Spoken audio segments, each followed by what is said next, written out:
In celebration of Star Wars Day, today on the Critical Moves podcast, we're going to be talking all about Star Wars Zero Company.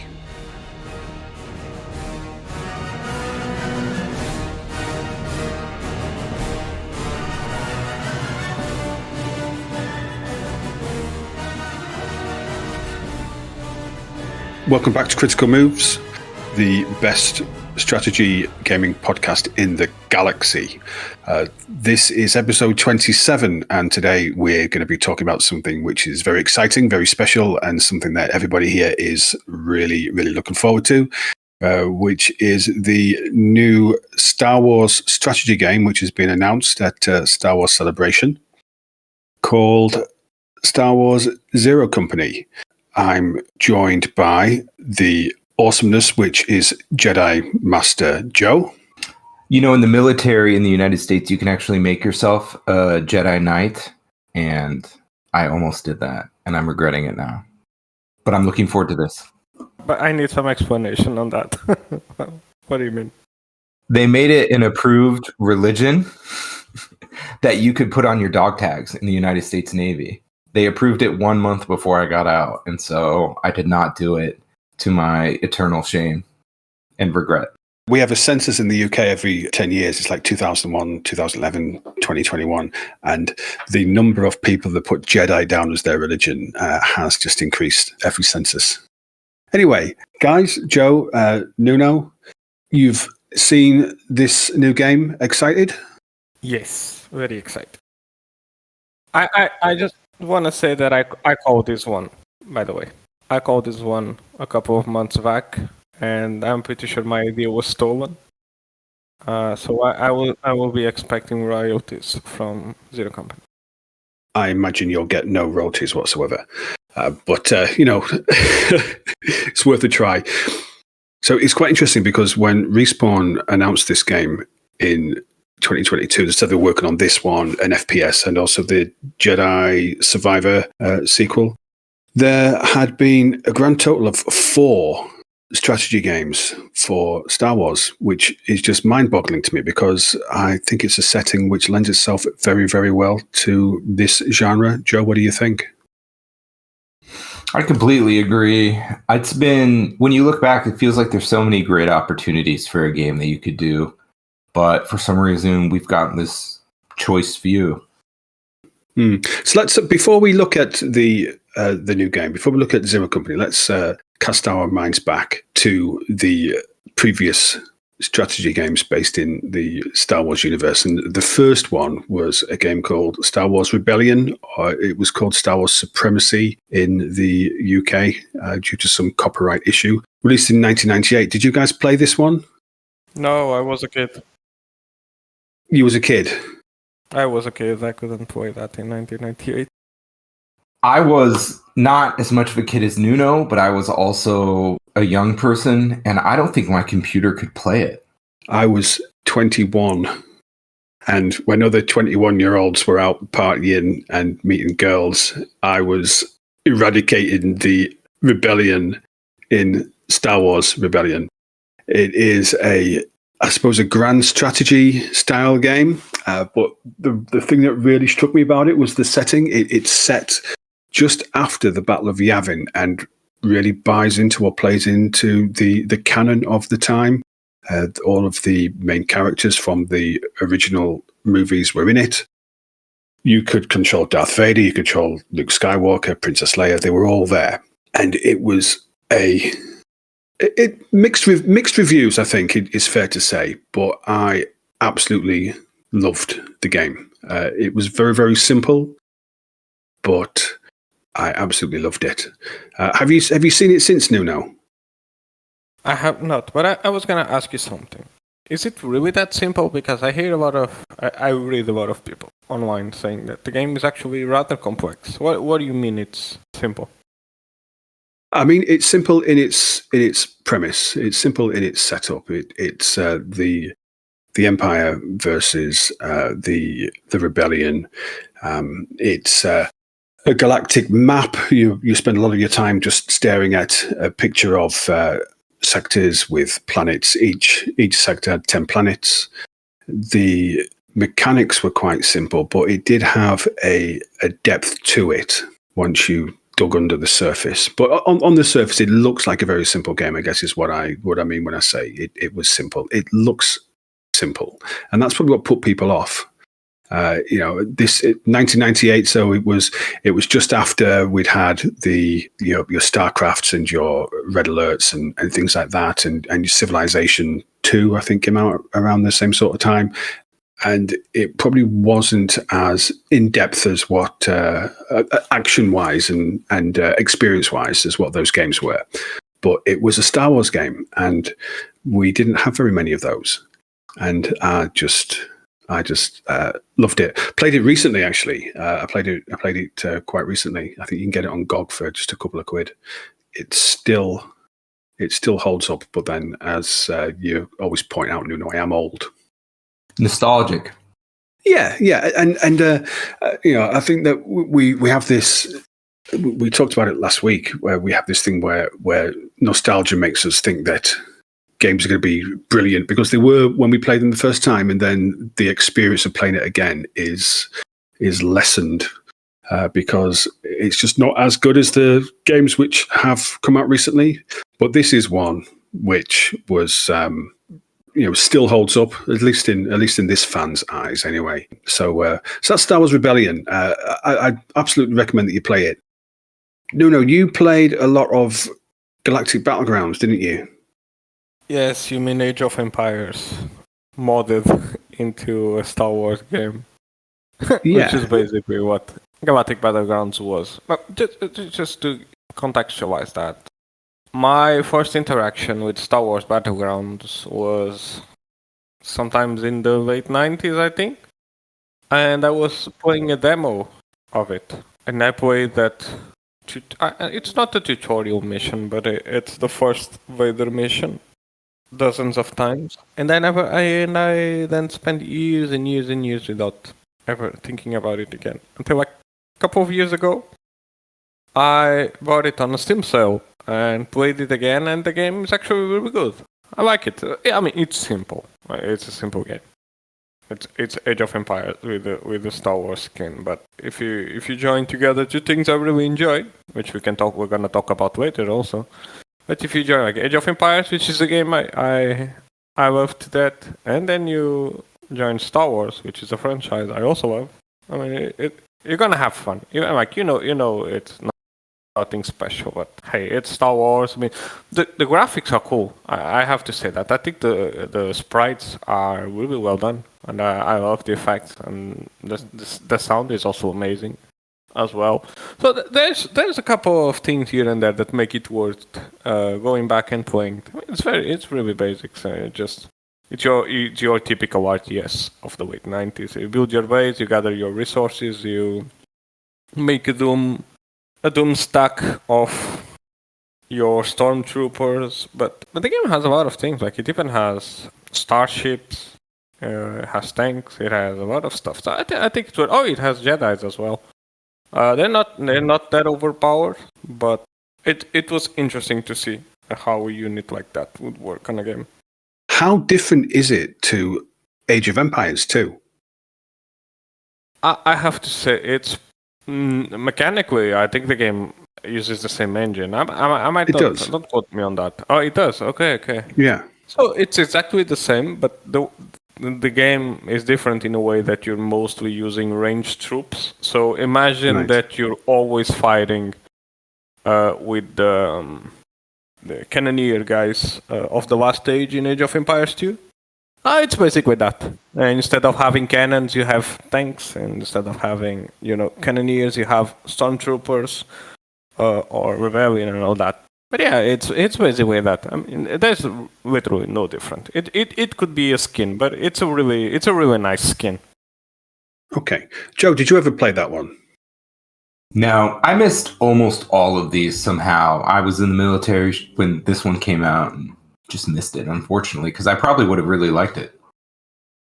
What about Star Wars Empire at War? This is the last ever Star Wars strategy game that came out, a proper RTS. So, and I think this is the one, if you say to somebody, Star Wars strategy game, depending on, I guess, how old they are, this might be the one they immediately think of, right?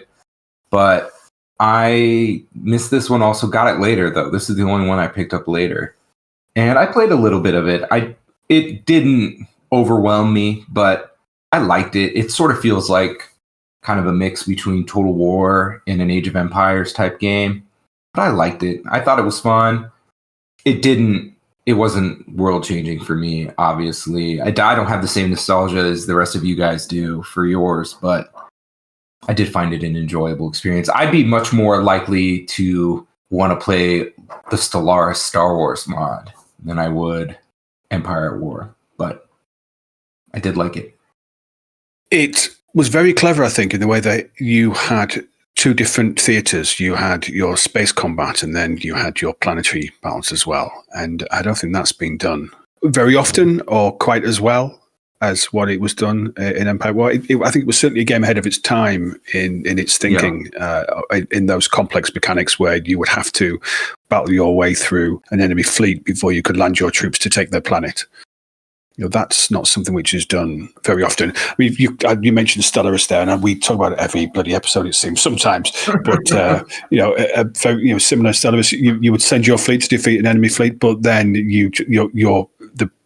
the process of taking a planet is just you invade it and you have no control. It's a numbers game more than anything else.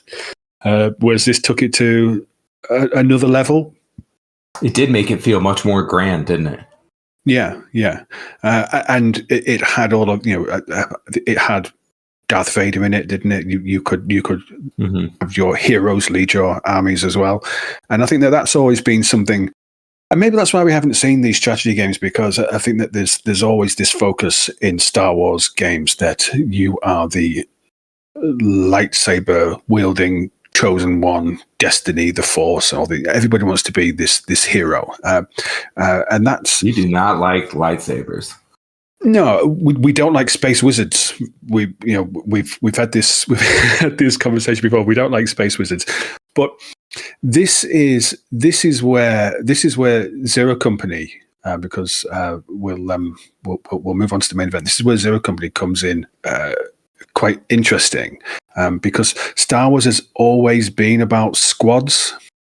If you watch the movies, it's always about squads rather than lone wolves, and that's what Zero Company is. No. I want to say you're wrong. Okay. About what? You're wrong about the idea that people just want to play the heroes, and I have a perfect counter argument to that. So, explain to me the success of games like Battlefront. Remember, the first Battlefront didn't have hero units, and people loved that game. I did too, and I only played against bots because I didn't have internet back then. Who did you play as on Battlefront? What do you mean, the factions? No, you played as an individual character, didn't you? Oh, you played as a regular trooper. Like, you could be an Imperial soldier, you could be a clone trooper. You just had different classes. And an individual character is kind of the point that I was getting at. You were a singular. You were talking about a hero, but you were not a hero. You were just like another grunt. You're like Joe in the military, but don't you rag on Joe, man. We will fall out. He was a Jedi. He's just told you it was on his dog tags and everything. It wasn't. It was too late. No, but it would have been if he'd have stayed in. If he only had played Battlefront 2, he could have been a Jedi. Yeah, but so this is the kind of the point that I was getting at. Games like Battlefront, games like the Jedi, the most recent Jedi series. These are games where you play as an individual. I appreciate on Battlefront you have it's team based, but as far as controlling a squad, you spawn at the same place as your teammates, but then you can go off and do whatever the hell you like, and nobody cares. Whereas if you look at Star Wars, media, when the Battle of Endor, when Han Solo and Luke Skywalker and Princess Leia led the rebel commandos to the planet in order to destroy the shield generator, it was a squad. The first movie, A New Hope, it was a squad. This has always been a series where the story has been a ragtag group of people where their relationships are extremely important, overcoming odds, rather than just an individual going off and killing things. With the help of space wizards. Yeah, but we don't like the space wizards. Yeah, nobody does. People just pretend they do.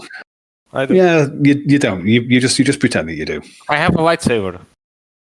Yeah, but you're not a space wizard, are you? I'm not the space wizard, but I like the space wizard. You wish you was a space wizard. So anyway, Zero Company. Have you guys seen the trailer? Yes. I haven't seen the trailer. I read a bunch of stuff, but I haven't actually sat down and watched the trailer yet. I don't think I need to. I'm excited enough already. Well, let's watch it anyway. Do it.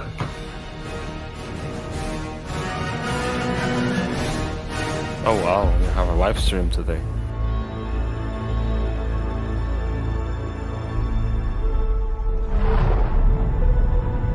Can I talk during it or no? I think so. I'm in already. When people talk about the Clone Wars, they talk about the big moments, the crisis points, planetary invasions, all-out assaults, cities bombed to rubble. Truth is, there's a war you don't see.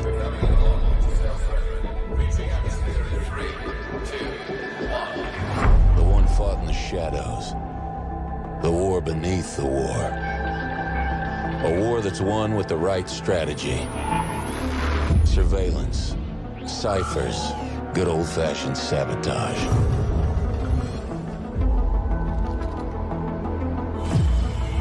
These aren't the heroes. I can see a tear rolling down. Owls. They're professionals. Reminiscing when he was a young 35-year-old man. When the game first came out. The game knows take on the impossible. Oh look, it's a lightsaber. Don't spoil it for Al. Bounty Hunter, nice.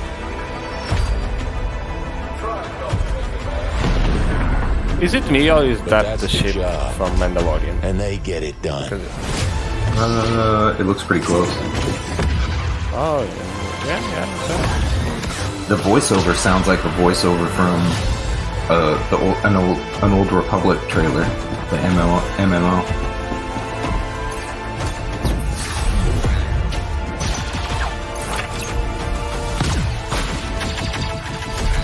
That was a Jedi.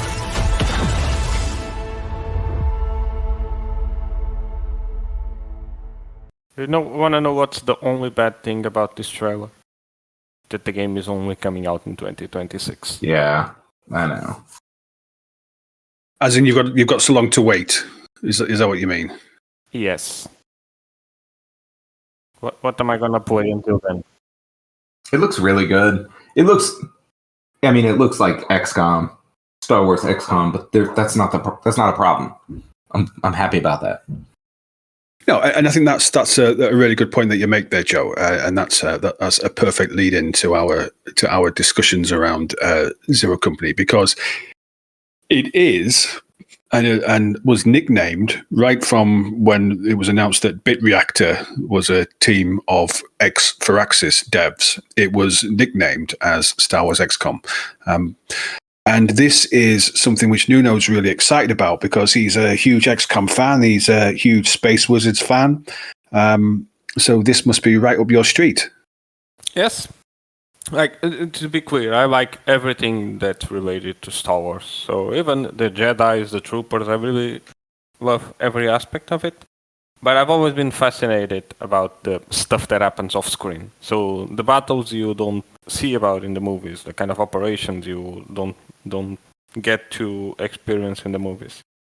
And this is just another one of those. I only have one criticism for Star Wars Zero Company, which I was expecting it to be a lot more. To be fair, it reminds me a lot more of Gears Tactics. I'm not sure if you guys played that. Gears of War game on the vein of XCOM 2. Because it seems like the game is gonna have a set story to follow, and I was hoping it would be a lot more open. It's not. It's not a linear story. So that's been confirmed. It's not a linear story. But you have a set of characters, right? You cannot change them. Maybe you can find new ones. Yes, you can. Nice. Amazing. So I'll tell you. I'll tell you what I know because I've done some digging around this. Just on those 2 points. So you can deploy to many different planets which have appeared in Star Wars media previously. Planets which have appeared in Rogue One and in the Clone Wars animation. There's several different planets which would be familiar to fans of those particular series, but also new planets which have been designed specifically for this game. And you can deploy to any of them. It's not a case of you must complete mission 1 before you move on to mission 2. You decide where you want to go. The other point in terms of characters, so there are named characters. There's Hawks, who is your leader, but you can decide for Hawks whether he's human, whether he is any other alien race, whether he's male, whether he's female. You can design what he looks like. You can design what class he's going to be. And then you've got your archetypes as well. There's a clone trooper called Trick, who's going to be your soldier. Telria Vokos, who is a Jedi Padawan, probably like a support specialist. Clay Kulevo, a Mandalorian gunslinger. There's a sniper. So there are named characters, but then you can create your own characters as well. So I can change like the armor of my clone trooper to be 501st clone trooper instead of being what it is on the trailer. Yeah, that's what I want to know.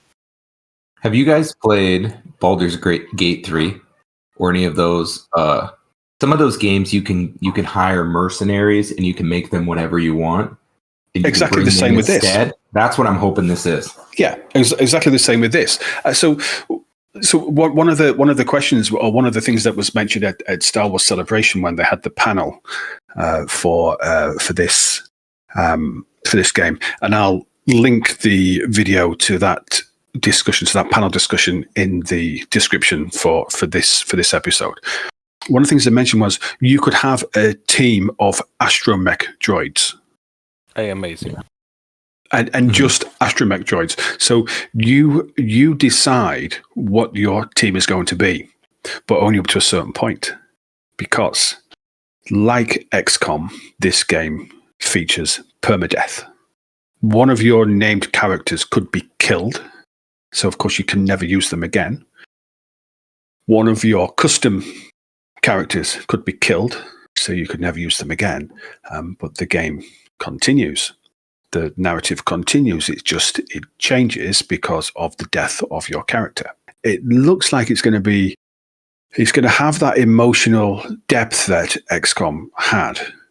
In terms of you grow attached to these people because of what they've been through, because of what you've sent them in to do. But it's just got that Star Wars flavor about it.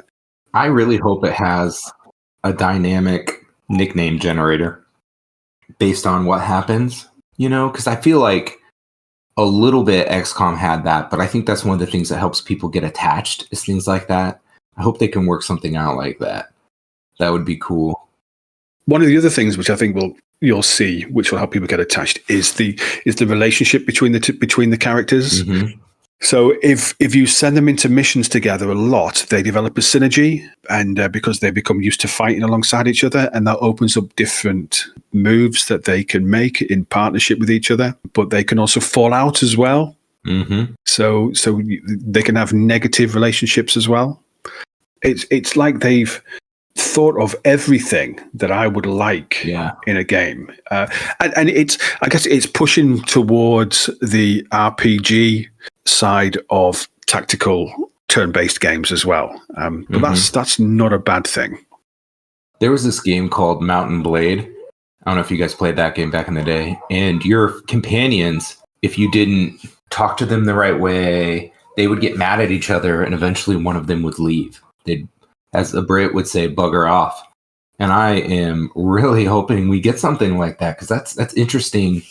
That's an interesting dynamic you can have there. I hope they take it that far. They might not, but I'm looking forward to it. Did you see the thing about the campaign map where you can? Yeah, it feels like, I don't know, they didn't say it, but when I was listening, I really was getting a vision that, wouldn't it be cool if you could affect the ongoing war either way based on a side you could take? Because it's not a linear story.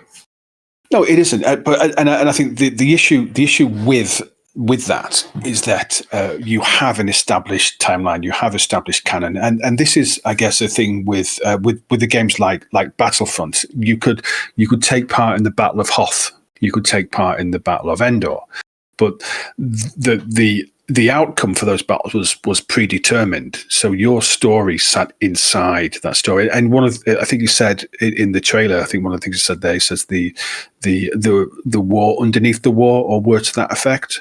Yeah, the war beneath the war. Yeah, so the war beneath the war. So I think you've got a situation where you have this timeline which is already set, already established, and you're not going to influence the outcome. But the main focus of this game is an emerging threat, but we don't know what that is yet. They've been very cagey about what this emerging threat is. An emerging threat which the Republic's standard forces can't get to, either because they can't get to it because it's too far away, or because they're engaged against the Separatists, and all of their resources are used up in the Clone Wars.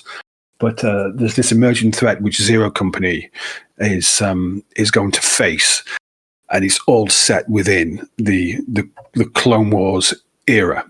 Did you see the thing about the den that you can build up? I'm really looking forward to that too, because that surprisingly was one of my favorite parts of the other games. Is I really like building up my base and doing that strategically, and that's another layer. I hope they go really in depth on that and really make the den something you can customize, and maybe something we can see a little bit. I love that stuff. And I think they've said that you will be able to do that. It's not going to be to the extent of a city builder, but from what I've read, you can, through your customizations of the den, gives you access to different things. Whether that's access to different recruitment options, or access to different armory options, or whatever, not entirely sure. But there is options to customize your base, the den. Yes. Do you know what I mean? It's like it's really good, because it's like all these things where people say, "Oh, they were really good if they did that," and it's like, well, actually they are. Yeah. Well, actually they are, and it's. I think it's got the potential. It's got the potential to be really good, and there's a couple of reasons for that, isn't there? One, it's Star Wars, and everybody loves Star Wars. Two, it's XCOM, and most or many strategy game fans love. Everyone loves XCOM. Yeah, and the fact that it's been developed by BitReactor, who are relatively new, but they are staffed with the people who made old school XCOM and Firaxis people. Yeah, and I think it's got all the right stuff to make I guess it's one of those situations where everything looks so good that you just kind of scared that they're gonna just just gonna fuck it up. No. It's like, please don't. Oh, I can already tell where they're gonna fuck it up. So first, the game is gonna cost $70. Okay, that's my bet. Strategy guys are not used to those kind of prices, I think. The next one, this is being EA. You're gonna have a shit ton of early access stuff, exclusive. Bunch of cosmetics. Yeah, a bunch of cosmetics. You're gonna have like your white clone trooper, basic arm. You're gonna have all the cool stuff behind the paywall. That's my bet. Okay, so have you played the Jedi series, Jedi Survivor, and all of those games? There's no like huge microtransactions and all that kind of stuff. I think that EA got burned with Battlefront 2 because that was microtransaction heavy, and they realized it pissed off a lot of people. That game was only microtransactions, and they had to roll it back because it just wasn't very well received. I don't think. Maybe I'm wrong, and I'm sure there will be early access things, and there'll be maybe collector's editions and all that kind of stuff. And I think, you know what? What the hell? Let them do it. Let them do it. Who cares? Again, I'm gonna say what I usually say about businesses. I don't care how long you work on a product. I don't care how much effort you put into something. As a consumer, I'm expecting fair pricing, and I'm expecting a good quality product. And if I don't get that, then I don't pay for it. It's the same with every other business, except for video games. If you go to some grocery store, you don't get early access to ham. You don't get the special ham because you paid like. Oh no! You want the green colored one, or do you want the blue colored one? If you want that, you have to pay more. You do. No, you don't. Oh, by the way, a different. If you pay more, you get better things. Do you pay to get earlier into a store? Yeah, you can get a special Sam. We have a store called Sam's here, right? Big box store where you can buy things in bulk because Americans like to buy things in bulk.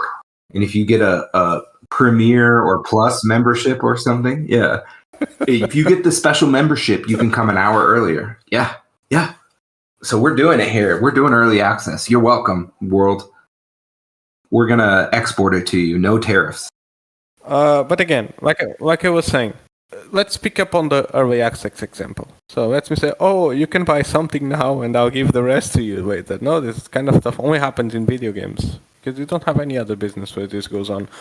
Or let me say, so I'll give you $10, and then you get something from the store. Oh, it might be a very expensive product, or you might get a paperback. Right? So this is what happens with Woodbox. This doesn't happen anywhere else.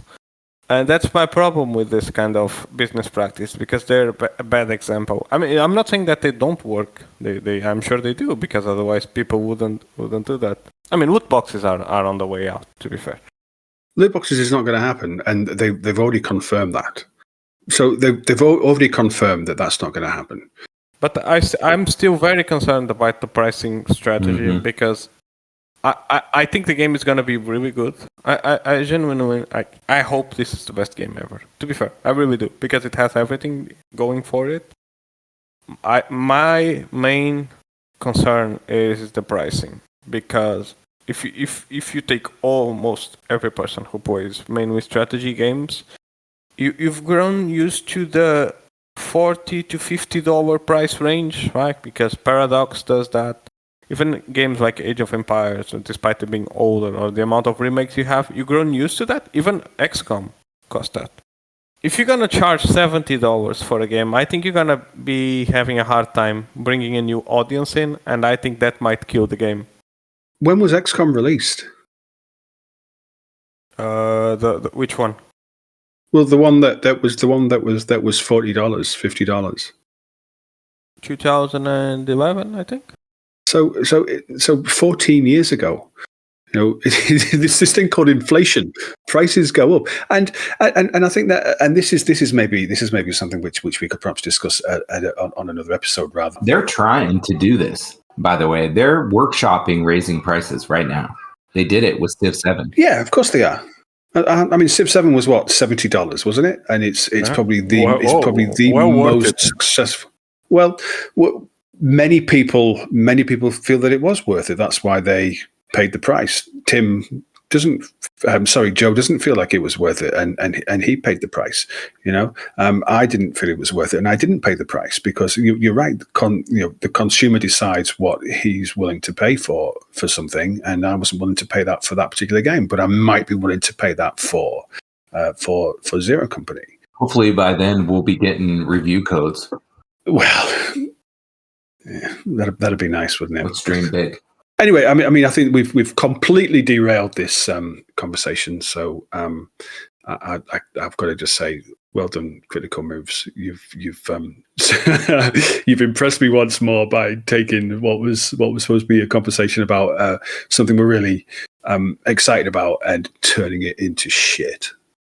Well, before we end, I want to say we better have mod support for this game. Oh yes, please. Yes, You please. better do it.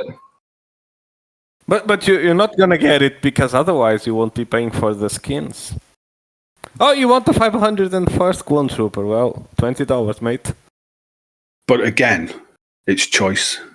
So even if they have that, even if they have cosmetic microtransactions or whatever, which they've said they won't have, even if they do, it's choice. So why do people care?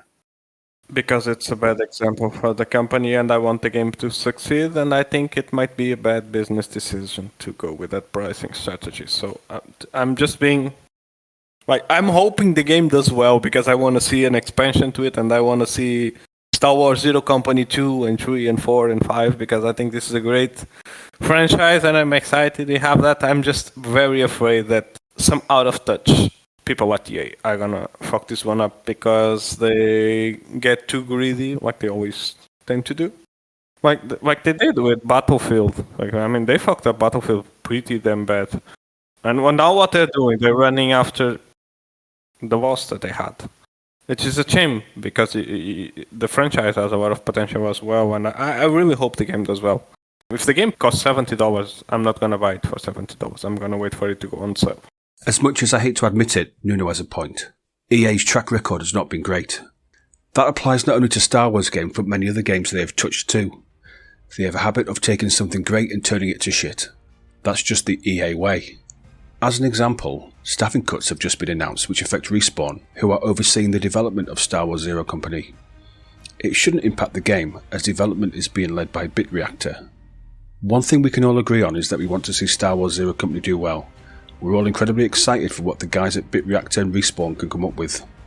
You can learn more about Zero Company by visiting a Little Critical Moves side project at swzerocompany.com.